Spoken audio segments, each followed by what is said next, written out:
On today's show, we take a look at how the university is cracking down on student safety. And how one very special guest came to our university to chop it up with students. Also, the presidential election is just around the corner. Find out how Aggies are getting involved. That and more here on Aggie News and Views.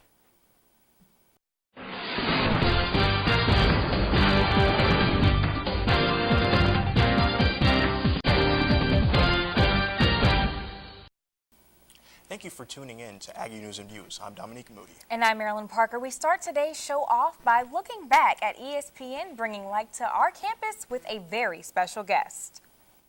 A&V reporter Idris Spicer spoke with two Aggies who were given the opportunity to not only sit at the panel, but speak with the president himself. On Tuesday, October 11th, while most Aggies were enjoying their last day of fall break or preparing for midterms, a select few had the opportunity to spend their time in the presence of a powerful and well-known guest. Yes, Terrence J. did make his return to his alma mater, but for the first time, the star of couple was not the main attraction. That honor fell to President Barack Obama, who came to A&T's Alumni Events Center as a special guest of ESPN's The Undefeated. This institution is a testament to perseverance and not being defeated. And I want to thank the Aggies for hosting us. It is my belief that having incredible institutions like North Carolina A&T producing engineers, doctors, dentists is a foundation stone for building the kind of black middle class wealth and ultimate success that will be important to the entire nation. This town hall meeting allowed a few Aggies to ask the president about current issues involving race, culture, and sports. It was a wonderful experience. It still feels surreal. I still have people coming up to me saying, hey, you were the first one to ask President Obama a question. And what's funny is I always looked up to Terrence J. He was actually one of the reasons I decided to attend North Carolina Agricultural and Technical State University. And we were in the same room for the same reason, to ask Obama a question. Wasn't starstruck, but in disbelief, not knowing, thinking I would ever meet the President of the United States, especially the first black president. Being in the same room as him, it was kind of breathtaking when he walked in. Like the beginning of the discussion, he walks in and we stand up. It seems like for 5 minutes, and it was kind of hard to sit down knowing that you're standing in front of the President of the United States. I was not starstruck, surprisingly, because he was just so human. He just gives off that feeling of just when you see him, you know that he's a different human being. I kind of feel like we have this connection because, as I said, the question I asked about how to balance professional achievement as well as having a family, we have that in common. So this is someone that I looked up to. This is a black man. I value black men, and I just felt like we just kind of had maybe that father and daughter connection. Khadijah and Sam also told me how they found out they were selected to ask a question. There was a former Aggie. She now works for ESPN. She called me up and told me, hey, President Obama is coming. We're trying to get the best of the best students. Send me your bio right now. So, I just had to drop everything I was doing to send my bio. And from that, they did email me saying that I had the potential to ask President Obama a question. I proposed the idea to the producer. I was my true self. I stuck with my gut. I knew that I wanted to ask this question, and he approved of it. And that just goes to follow your heart, be genuine, always be who you are. Don't try to be someone else. So previously I was supposed to ask 2 other questions, but when it came down to it, I got to ask a question that I really wanted to. As we talk about overcoming challenges, I wanted to seek your advice about overcoming challenges while also having a family. While being an eager student here at A&T, I'm still in the process of overcoming the challenge of being a young mother to my daughter Lola, who is a year old, and also a wife to a PhD student. As a president of the United States, a husband, and a father, what is one trait you believe one must possess in order to overcome challenges while also balancing a family? Well, first of all, I wish you had brought your baby, because I love babies. Actually, I don't know how I was selected. I got a phone call Friday evening. I was actually taking a nap. I got a phone call from my coach saying that you're going to meet the president Tuesday. and I thought he was lying. So thought he was playing around, joking with me. And then actually when he told me I was going to meet him, I was stunned. I was shocked. It was a great experience. It was truly an honor and a blessing to be in the same room as the president and to be able to have a conversation with him, asking him a question that I feel can affect my life and many athletes around the world lives. Many athletes are taking a stand on social issues of today. What do you feel is the most effective way for professional and collegiate athletes to make a change? I think there's so many ways to have an impact. My biggest takeaway was when actually the president responded to my question, saying that there's many ways we can make an impact in the world, or many ways we can take a stand, not by just protesting or kneeling on one knee, a la Colin Kaepernick, but making an impact on our youth, on the next generation, showing them ways how to handle social issues, showing them ways how to just like be positive instead of going in a negative direction. And that'll make the biggest impact instead of protesting and marching and stuff like that. For Aggie News and Views, this is Idris Spicer. A&T Student Government Association hosted a voters registration extravaganza on October 14th. Students were able to register to vote, and some of the running candidates in North Carolina made an appearance. Reporter Sierra Ivy has more on the story.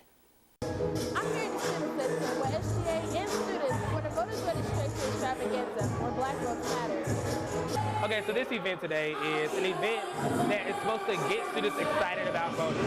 Historically, African Americans across our nation have been fighting for our right to vote. We want to get students excited to exercise that right and just go out there and vote. Enjoy politics, enjoy the government, and enjoy the people that are leading you.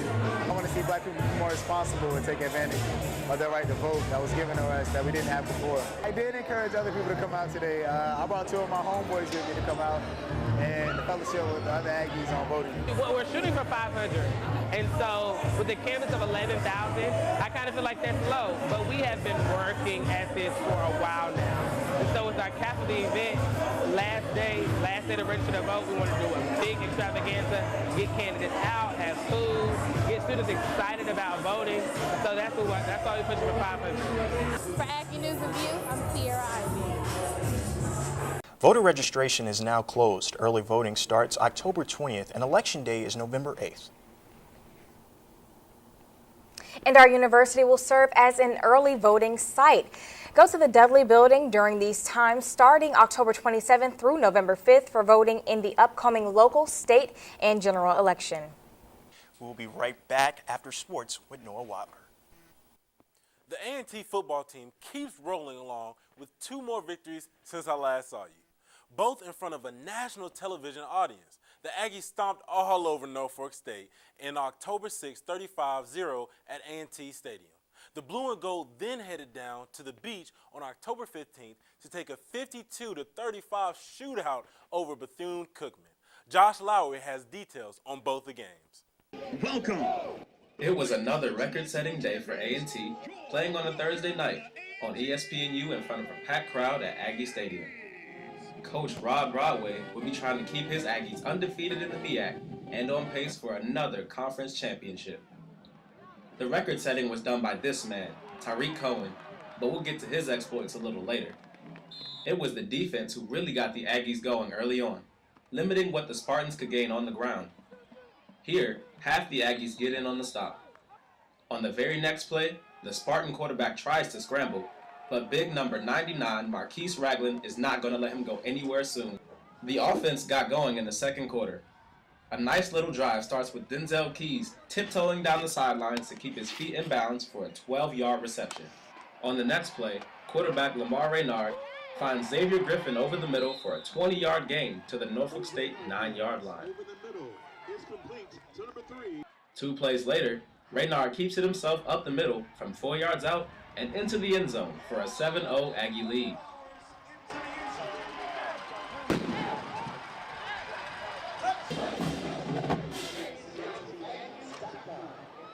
The Aggie D continued to keep the pressure on the Spartan quarterback.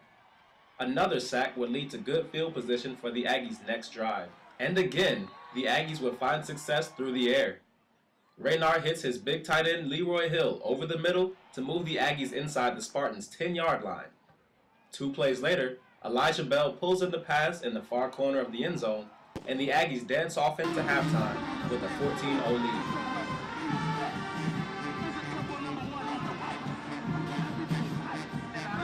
Midway through the third quarter, after a 44-yard Tariq Cohen run, Cohen takes a little swing pass for another 9 yards. Backup quarterback Ramiro will then scamper 23 yards to the Norfolk State 3-yard line. 2 plays later, Bamiro finds Keys on a jump ball in the end zone. Keys hauls it in for a 21-0 Aggie lead. The big play of the night was this 62-yard touchdown run by Tariq Cohen in the fourth quarter. The run made Cohen the all-time leading rusher in MEAC history, with still a half season for Cohen to play. Cohen would finish with 200 yards on the night as the Aggies blanked Norfolk State 35-0. The key for us is to continue to get better, continue to win, but continue to get better. But I'm proud of you guys, the way you guys performed, and continue winning and leading this team. So let's keep this thing rolling. The Aggies travel to a rainy Daytona Beach to take on Bethune-Cookman on October 15th. Here are the Aggies' touchdowns in that game, courtesy of ESPNU and the voices of Eric Clemens and Jay Walker. And here's Lamar Raynard looking near side, going deep. Has a man open, and he has Garden, who will go in for the touchdown. Chris Garden, 55 yards. Raynard looking end zone, has a man open and got him. Michael Weaver wide open for the touchdown. And Tariq Cohen got some room, bounces outside, and Cohen breaks into the secondary. Are you One kidding man me? to beat. Look at this weapon. Tariq Cohen, touchdown. You go, boy. Bell. Cohen, plenty of room, touchdown. Nobody even touched number 28. Raynard going deep, has a man, touchdown. Elijah Bell. Here against the stingy Aggie defense. Near side, that one picked off. Nothing but green. And a touchdown. Jeremy Taylor. Stadium clock says 7 seconds. Okay. Bamiro handing to Cohen, who bounces outside and gets that ball in the end zone. And the #1 team in black college football, the defending black college national champions, come away with a 52-35 victory. With Aggie News and Views, I'm Joshua Lowry. The Aggies traveled to the nation's capital on Saturday to face Howard before returning to Aggie Stadium on October 29th to battle Florida A&M for homecoming, or as some say, G-Ho. After winning 4 straight matches, the volleyball team has dropped their last 2. Jaquez Spivey has details on the last of those 4 wins, a 3-1 victory over Bethune-Cookman at Moore Gym. Coach Hal Clifton's volleyball team came into this Hurricane Matthew matchup against Bethune-Cookman riding a 3-match winning streak. The Aggies score first in this match. Liz Martino sets up Alyssa Pitt on the outside, and if at first you don't succeed, spike again. Pitt gets the kill in an early Aggie lead. Kanaya Rivera serving up for the Aggies, and right at the net to block the Wildcat return is Krista Wilson. Alyssa Pitt once again is set up by Martino, and this time she doesn't need a second chance. Good point for the Aggies here. After getting blocked on the first try, the Aggies set up Samara Brown from the back line for one of her team-high 23 kills on the night. Let's see a little teamwork from the Aggies. Bethune works the ball around for a spike, but right at the net is Jasmine Linder and Layla Hainsworth for the block. Kayla Finetry sets up Tabora Hawkins Hollingsworth for a little dink, but it is handled by the Wildcats. Bethune gets it back over, but there is no handling. Hainsworth smashed from the right front as the Aggies begin to pour it on. Martino gets one of her team-high 23 assists on the night as she sets up Samara Brown for another Aggie point. The Aggies work hard for this next point. Pitt with another slam, but once again it is handled by the Wildcats. Rivera stretches to get it back over the net. Trouble for Bethune-Cookman, but they work the ball back to the Aggies.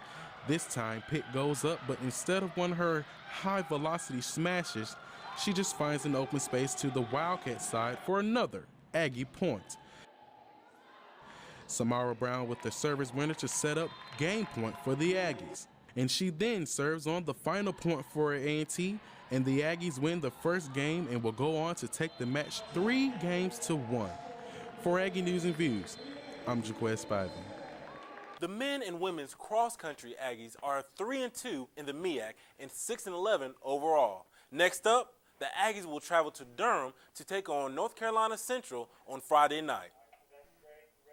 The cross-country team traveled up north to run in the Delaware State Invitational. On the same course, the MEAC Championship will be decided on in 2 weeks.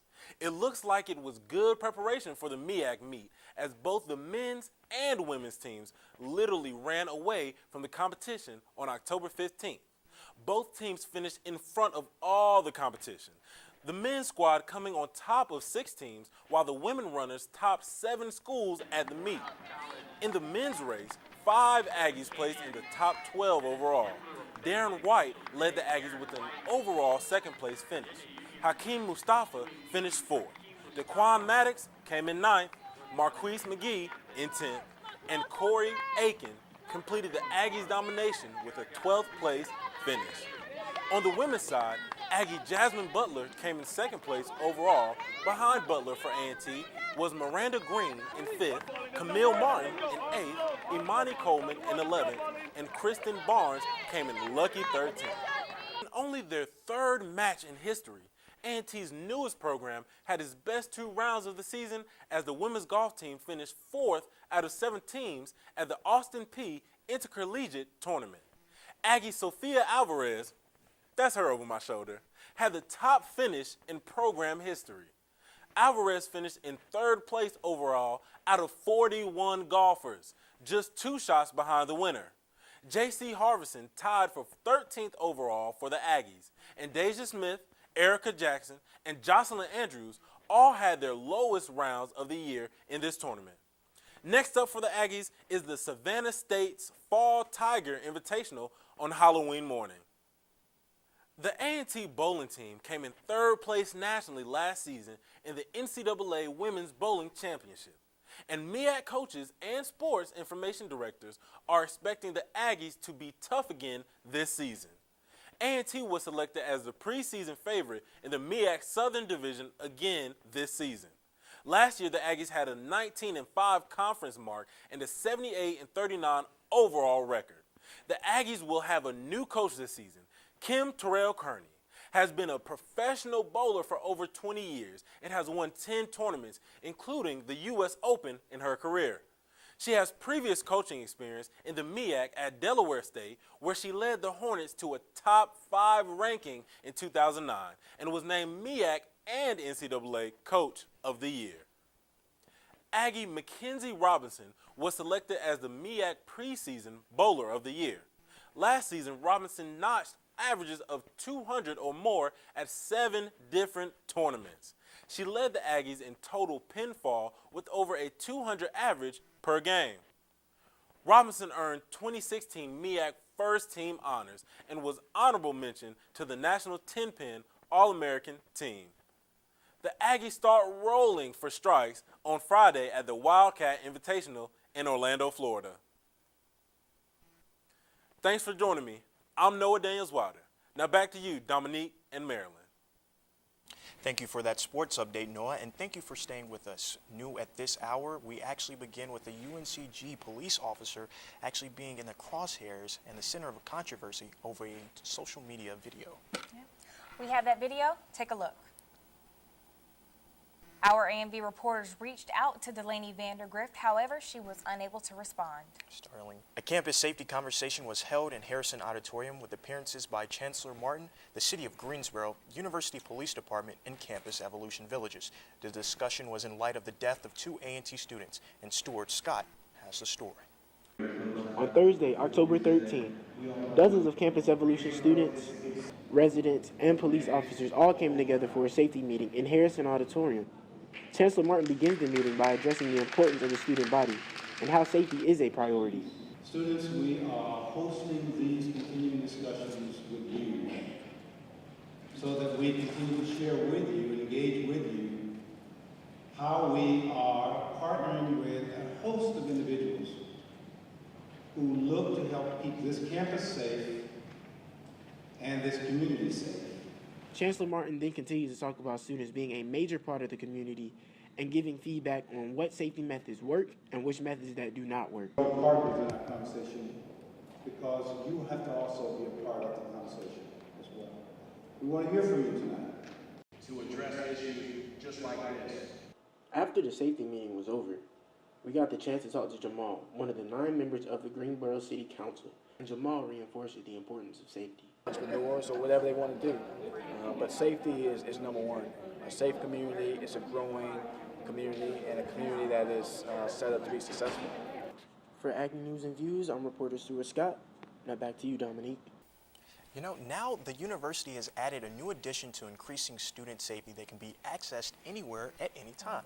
And now Marilyn is here to actually give us a demonstration of how to maneuver through the app. And you know, getting through this app is actually rather easy. And really? Let me start by saying that this is not a new program to the city of Greensboro or the community. UNCG had this on their campus last semester. Wow. And the app is called Live Safe. It's available on Apple and Android devices. And just simply log on to the App Store, search for this app, and we can point it out for you right here. The icon will pop up for you to download.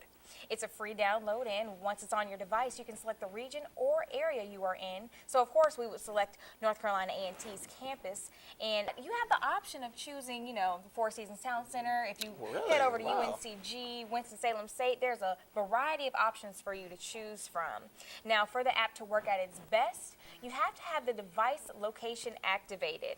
Once that step is complete, you have the ability to report on tips for emergencies, view the campus map through either Google Maps or, you know, whatever software you have on there. It'll open up the map for you so you can just select it that way. So Dominique, I will say that one of my favorite features on this app is the Go Safe. So let's go right into it. So you either have the options of doing the safe walk, or you can contact Aggie Escort from this very app. It's from the app? From the app. It's so convenient. Also, you can contact UPD, you can call 911, or you can call a friend if they're in danger. Wow. Yes. Wow. Also, we have the safe walk option. You have the option to ask a friend to watch you walk home, or you can watch that friend walk home. It's just, you know, simple pairing. Get that person's cellular device, it locates their GPS, and it's like a little, they follow you like a little icon, and you can just watch them walk home. When I went over to UNCG, I actually spoke with a student who has the app, and she said her parents were able to watch them from out of the country. Wow. Yes, so wow. that was very beneficial. Students definitely need to get this on their cellular device. Now, the university has informed students of the availability of the app, and with homecoming just around the corner, they have to make sure that their students are safe. Yeah, I think they're starting off on the right foot by going with this particular app. I agree. So great, so great. And you know, here's another way students can be accommodated during homecoming. It's a new addition of transportation, believe it or not. And it's for on and off campus. A&V reporter Sage Wallace-Williams has the story. At reserved locations near the Aggie Dome and the parking deck, students now have the opportunity of renting cars 24/7 on campus. This is all possible through the self-service element of Zipcars. They actually empower you to drive, and when I found out about it and found out how financially beneficial it would be versus Uber or any other car service, I signed up. Founded in 2000, Zipcars are geared to making college students more mobile. For only an annual fee of $15, students will be able to travel freely. However, for every trip, there is a surcharge for hourly and daily rentals. You know, taking a Zipcar, I get to drive to the mall. I can make other stops, as many stops as I want to. And if I use it for 2 hours, it's only $16. Other necessities like gas and car insurance are included in the membership fee. To apply for membership, download the app or visit zipcar.com. Once approved, you'll have access to Zip. At reserved locations near the Aggie Dome and the parking deck, students now have the opportunity of renting cars 24/7 on campus. This is all possible through the self-service element of Zipcars. They actually empower you to drive, and when I found out about it, But you know how else Zipcar can come in handy? No. Look, we can carpool. That's true. Save money on gas. That's always and true. you know how it is to park on this campus. Don't talk about that. Don't talk about that. We won't get into that, though. That's right. And now, after this short break, we will take it to Gabrielle Cook with A&V Entertainment. Thank you for joining me. I'm Gabrielle Cook with your A&V Entertainment. Miss North Carolina A&T State University Jasmine Bowles hosted the Beauty Rush College Tour featuring beauty educator Erica Douglas. Reporter Arlette Hawkins has more on the story. The Beauty Rush College Tour featured beauty educator Erica Douglas, better known as Sister Scientist, who schooled attendees on proper hair care and emphasized the importance of minorities in the STEM field. Natural hair is no longer a niche. If you are a valuable asset to your team or to your workplace, and even in the smallest of roles, it shouldn't matter what your hair looks like. Being able to take something that I'm interested in as far as like my field within the STEM major, I think was an interesting twist on it. I think it definitely let us know as students, that we can obtain anything that we set our minds to as Black females within the industry. I would probably reconsider putting braids in my hair so much because that really, I learned that that's a lot of tugging and stuff, and I thought it helped grow my hair, but it's also breaking it at the same time. So. Attendees also walked away with everything from free samples to scholarships courtesy of Impressions of Beauty. We really focus on empowering women around hair care, educating them on products, and just making sure that they really know and understand the products that work well and that were designed specifically for their hair. For Aggie News and Views, I'm Arlette Hawkins. There has been a lot of controversy about banning dreadlocks in the workplace. A recent court ruling allows businesses to decide if their employees can or cannot wear dreadlocks at work. Adrian Smith found a few dreadlock-wearing Aggies on campus and asked for their opinions on the hot-button issue. The 11th Circuit Court of Appeals dismissed the case brought by the Equal Employment Opportunity Commission against a company that refused to hire a woman because she would not cut off her dreadlocks. The EEOC alleged in this case that banning dreadlocks was racial discrimination. Prohibition of dreadlocks in the workplace constitutes race discrimination because dreadlocks are psychologically and culturally associated with people of African descent. But a federal appeals court has ruled that banning dreadlocks in the workplace is not constitutionally race discrimination. So I have asked a couple of my fellow Aggie students were they even aware of this situation and how they would feel if an employer asked them to cut off their dreadlocks in order to get that particular job. My hair really does not qualify me for a specific job. My degree, my education, my work experience, that's all things that should be taken into consideration when looking for an employee. To make you shave my whole head, I feel is very unreasonable and is really targeting, especially my race, since this is a part of our culture as well. There's so many other ways that you could get around me having locks at work. At my own job, I tie my locks up when I go to work so that they don't get into anything. To me, that's an insult to my individuality because most of the people who have locks, they put a lot of time and effort into that. Certain jobs, I understand, like the military or something like that, or a nice corporate job in the White House somewhere, but I feel like if it's a regular job or something, a decent paying job, I feel like hair shouldn't really have anything to do with it. I feel as though that the whole law is not really based on hair. I feel like it's just trying to discriminate against us because we're the ones with the dreads. I am Adrian Smith, and this is Aggie News and Views. The food trucks made their way back to our campus this past Thursday, this time with a new truck to try. AV reporter Jatana Patterson has more. You guys wanted it, and it's back. Food Truck Thursday here at North Carolina A&T's campus, right beside Brown Hall, where we have a variety of food trucks, ranging from belly backers to Spring Garden Diner. Let's take a look. Went to the Off the Hook food truck and I got chicken tenders, fries, and fish, and I absolutely love that food truck. They have everything and their service is really fast. Today I had the turkey barbecue food truck. It was pretty solid. I had the turkey barbecue sandwich. For Aggie News and Views, I'm Jatana Patterson.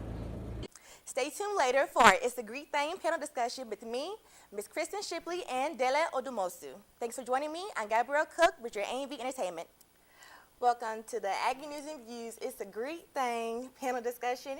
Here with us we have Kristen Shipley, who is a member of Delta Sigma Theta Sorority Incorporated, and we have Ms. Dele Odumosu, who is a member of Alpha Phi Omega Fraternity Incorporated. Thank you so much. All right. So to kick this thing off, homecoming. Basically when everyone thinks homecoming, one of the first things they think of is Greek and what the Greeks are doing during homecoming. So can you give us a sneak peek about what y'all are doing this year during homecoming, or is it just a surprise to everyone? Well, definitely make sure you buy tickets for the step show because we will be in that, and so we're really excited for that. And then a lot of what we do around homecoming time is centered around like our chapter and those who are coming back, older sorors who came through the chapter like years ago are excited to just be back on their home turf, and we're just going to give them a big welcome. And what about the APOs? Yes, so pretty much the same thing. A lot of what we do is for like just fellowship with our alumni members. So our brothers come back and, we have just a time together. We laugh, we talk about times, just fellowship with one another. And then, of course, there's the Greek Step Show, which we won't be in this year, but we definitely encourage everyone to support because it's always a good show. So, yeah. Now, outside of the Step Show, a lot of the action for Greeks happen on the plots that are in south side of campus. So, for those who are not members of Greek organizations, what can they do to not say get onto the plots, but basically respect the plots enough to be invited on, and not just for homecoming, but throughout the school year as well? Yes. So typically, if you're not a member of the organization, you will never be on the plot. You can come like in that area and kind of fellowship. A lot of times people are, all throughout that street that's right near all the plots for homecoming. That's usually fun. There's a DJ and everything. But if you're not a member of the organization, you're typically not going to be invited on the plot. So during the school year, when there's like just walking throughout campus and anything like that, having to respect the plots just in general, just like don't touch the plot in general, it's kind of like a look but don't touch scenario. Well, I won't say that because, it is all of our school and it's, school property. But, as long as I think you're respectful to the organization and, if they welcome you, then sure. But if you're hesitant about it, just talk to them and see. But, it's the school, like it's our school. So, we're not going to be like, no, run away. But, just respect that. It's something that, is like sacred to us because, it's, we put work into it. So, obviously don't, vandalize it or something. Exactly. Yes. But yeah. So, another thing that you hear a lot about when you're talking about Greeks and things like that is discretion. And that's discretion, like whether you want to join or looking to join an organization. So we hear it so much, but how do you actually go about being discreet in what organization you want to join and expressing your interests? So like, I'm guessing like, did you like have people come up to you whispering in your ear saying, hey, can I join your organization? What do I need to do? Or is it just kind of like, sit down and have a private conversation? I would definitely say, in terms of discretion, that's the ability to keep sensitive information a secret. So not obviously telling people, but how you show that you're interested is by attending programs and events, getting to know members on a genuine level. Not just, hey, what's your name? I'm interested. But just getting to know the members of the organization and really understanding why it is that you want to join and what it is that you can offer to the organization. And then once you get to know the membership, then that's when you can tell that particular member that you're interested. I wouldn't recommend doing it in a public setting. I would recommend a private setting. And just making sure that you have a strong relationship with that person before you bring it up.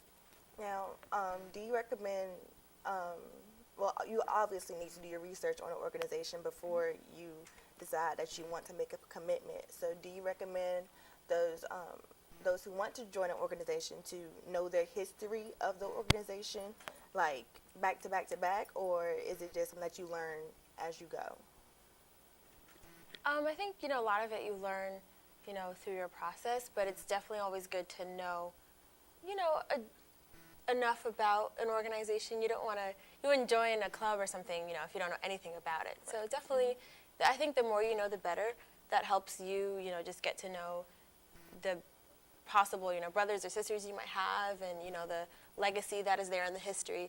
I'm all about history, so that to me was important. So, obviously you won't know everything on your own because you're not in it, but I think the more the better, with anything. Now, obviously both of your organizations are very active on campus. However, Kristen, your organization is a member of what we call the Divine Nine, and yours is a Greek Letterman Council affiliated.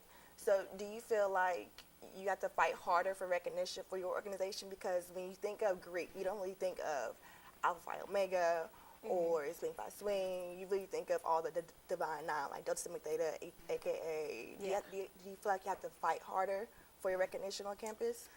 I won't say fight harder.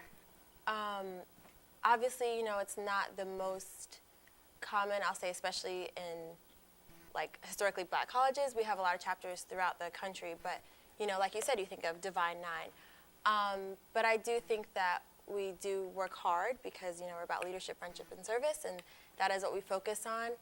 I do think that it's not always about just recognition. I think we do what it is that we want to do. We do service. We do leadership. So I won't say that we try harder, but there's different things that we offer, and that's another thing, not lesser or better, just something else. All right, so thank you all for coming to talk with me today. I really, really appreciate it, so we can give our viewers a very great insight on Greek life here on campus. So before we leave, can you give us, I guess, one piece of advice that to anyone who is looking to join a Greek organization, whether they're freshmen, sophomore, or even graduate students?